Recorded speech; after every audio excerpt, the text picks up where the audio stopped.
happiness, sadness, and fun moments we've shared. The stress of late-night studying, endless exams, and of course, university applications. As we sit here, thousands of memories dawn through our minds, and we reflect on our many wonderful experiences that we've been through, and I'll always cherish those moments. Education is a passport to the future, for tomorrow belongs to the people who prepare for it today.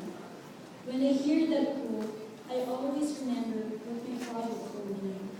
Hindi pinupulot ang pera. Nagpapakahirap ako para lang makapag-aral kayo. Kaya magsikap ka.